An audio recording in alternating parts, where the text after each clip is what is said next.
Hello, I'm Anthony and this is Still Earth.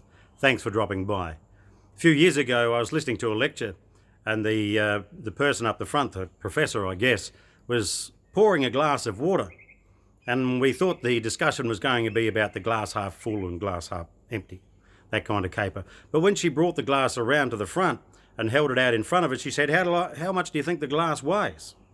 The glass and the water, what do you think it weighs? And we're talking maybe 400 grams, 500 grams, maybe 350, something like that.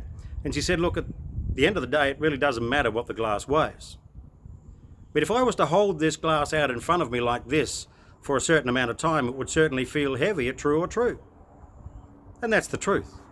Even if it was only 400 grams in the beginning, it would feel light. You'd feel like you'd be able to cope with it.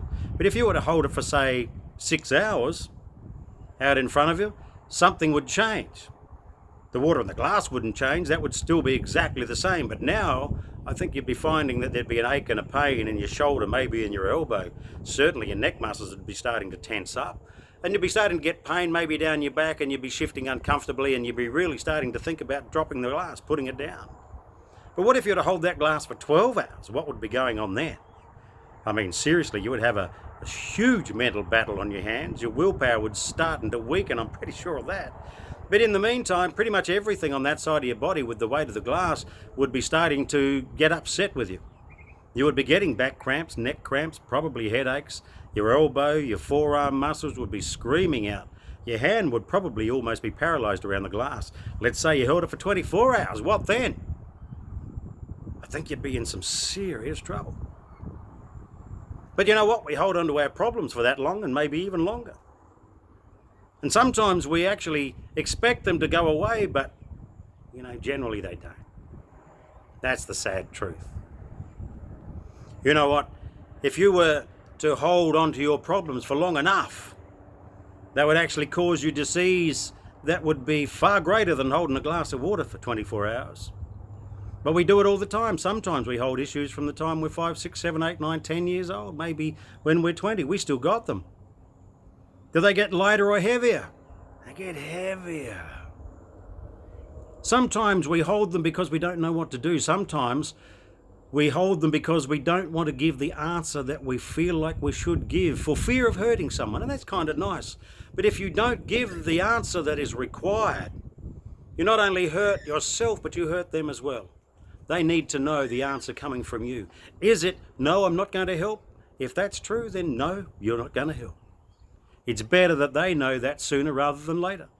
And what about asking some big questions? Sometimes we don't ask questions because we're fearful of the answer. Sometimes we think we know what the answer is going to be. In truth, we have no clue. How many times have you thought something was going to happen, or it was going to happen like this if you acted like that, and it actually didn't? See, our brain just makes things bigger and bigger and bigger, even though the glass of water never changed. The weight of the problem never changed. But the longer we hold it, the heavier and more burdensome it gets. So my Christmas message to you is put the glass down. Put it down. Give yourself room to pick up the other glass and to say good luck to yourself and other people. This Christmas, before you get to your friends, your family, your siblings, your uncles and aunts, put the glass of trouble down. Work your way through it if you can, but just put it down. Life will get lighter, and you can have a great Christmas, even though you're not sure how it's going to work out. Get the courage to ask the questions, be brave and give the answers, and most of all, you be the magnificent you that you are. And with that, I would love to wish you a very Merry Christmas, and wish you all the best of love and luck for 2020. Until we meet again, have a good one. Take it easy on the turns.